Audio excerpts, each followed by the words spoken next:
తెలంగాణ రాష్ట్ర వ్యాప్తంగా ఎప్పుడెప్పుడా అని ఎదురు చూస్తున్నటువంటి గ్రామ పంచాయతీ సర్పంచ్ వార్డు మెంబర్లకు సంబంధించినటువంటి ఎన్నికల షెడ్యూల్ ఖరారైంది. ప్రస్తుతం మనం మొదటి విడత, రెండవ విడత, మూడవ విడతగా నిర్ణయించడం జరిగింది. మొదటి విడతకు సంబంధించి ఈ నేటి నుంచి అంటే 27వ తేదీ నుంచి 29 వరకు నామినేషన్ల స్వీకరణ కొనసాగుతుంది.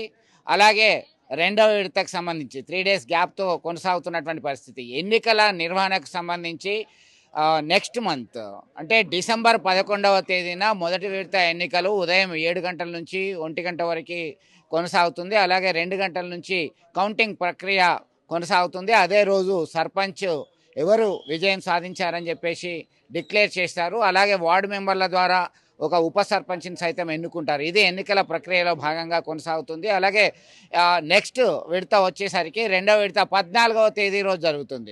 మూడవ విడతకు వచ్చేసరికి 17వ తేదీన జరుగుతుంది. ఇప్పటికే ఎన్నికల సంఘం కమిషనర్ రాణి కుమిదిని జిల్లా కలెక్టర్లతో ఇతర అధికారులతో వీడియో కాన్ఫరెన్స్ ద్వారా తగు సూచనలు చేయడం జరిగింది. బందోబస్తు ఎట్లా ఉండాలి, ఎన్నికల సిబ్బందికి గతంలోనే ఒక ట్రైనింగ్ సైతం ఇవ్వడం జరిగింది. దీనిలో భాగంగా ప్రస్తుతం కరీంనగర్ జిల్లా వ్యాప్తంగా 316 గ్రామ పంచాయతీలు ఉంటే కోర్టు కేసు వల్ల 2 గ్రామ పంచాయతీలకి ఎన్నికలు నిర్వహించట్లేదు. 314 గ్రామ పంచాయతీలకి ఎన్నికలు ఓవరాల్గా 3 దశల్లో నిర్వహించడానికి రంగం సిద్ధమైంది. ప్రస్తుతం మనం నగునూరులో ఉన్నాం. దానికి సంబంధించి ఖచ్చితంగా ప్రతి ఒక్కరూ పాటించాల్సినటువంటి నియమ నిబంధనలు సైతం చెప్పడం జరిగింది.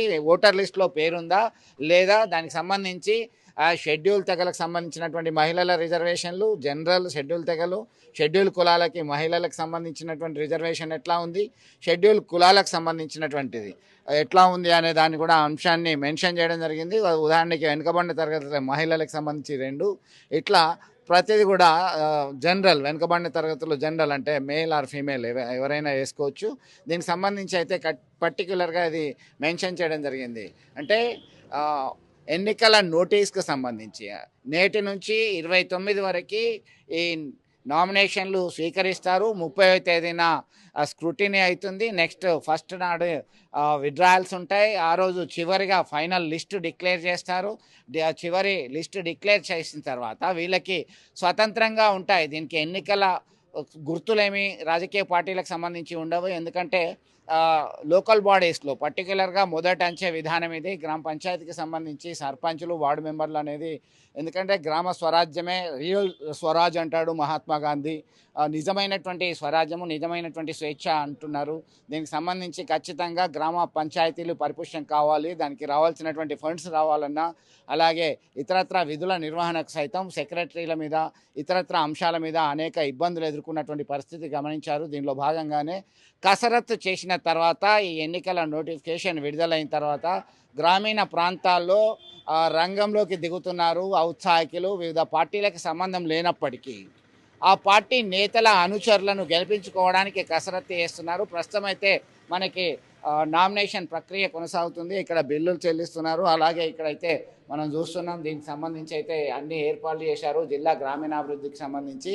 మరి అక్కడ నామినేషన్ ఎట్లా వేయాలి ఏంటి అనే దాని మీద కూడా చేయడం జరిగింది. దీనిలోనే ఎన్నికల అధికారి ఉంటారు, ఎన్నికల అధికారి సైతం అది ఏర్పాటు చేయడం జరుగుతుంది. దీనిలో అధికారులందరూ కూడా రంగంలోకి దిగినటువంటి పరిస్థితి. ఇక్కడ అన్ని ఏర్పాట్లు చేశారు. నామినేషన్ల ప్రక్రియ కొనసాగుతుంది. ఇప్పటికే వార్డు మెంబర్లకి అలాగే సర్పంచ్లకి సైతం వేయడం జరిగింది. దీనిలో భాగంగా అన్ని ఏర్పాటు చేశారు.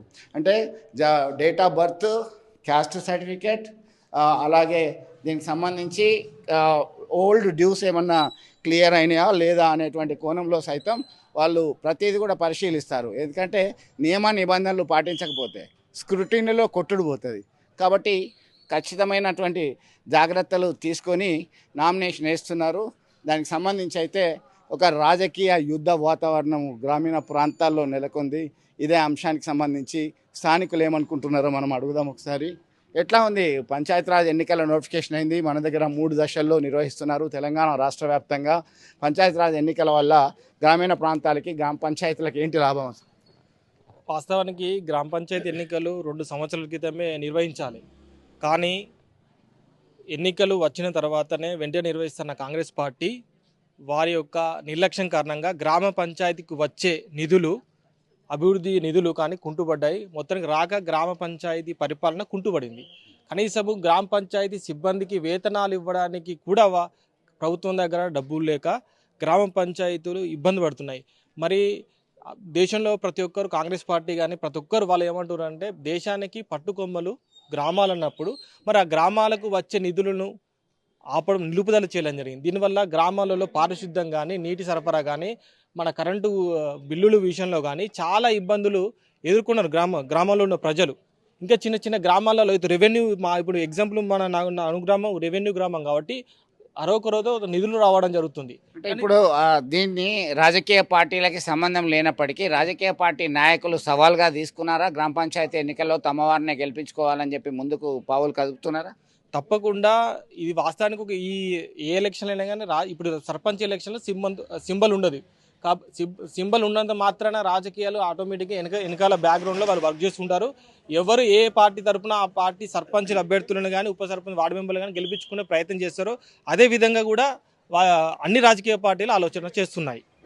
మొత్తం మీద ఒక రాజకీయ రణరంగంలో మొదటి అంచెలో చాలా సవాల్గా స్వీకరించాల్సినటువంటి పరిస్థితి ప్రతి రాజకీయ పార్టీకి ఉంది. స్థానికంగా అందుబాటులో ఉన్నటువంటి నాయకులు ముఖ్యంగా గ్రామీణ స్థాయి నుంచి మండల స్థాయి నుంచే నియోజకవర్గము జిల్లా స్థాయి వరకు ఎదగాలంటే ఖచ్చితంగా బేస్ అనేది ఉండాల్సిందే. ప్రతి రాజకీయ పార్టీకి సంబంధించి నాయకులు వారి యొక్క అనుచరులు విజయం సాధించేలా పావులు కలుపుతున్నారు. ఇప్పటికే మంతనాలు మొదలయ్యాయి.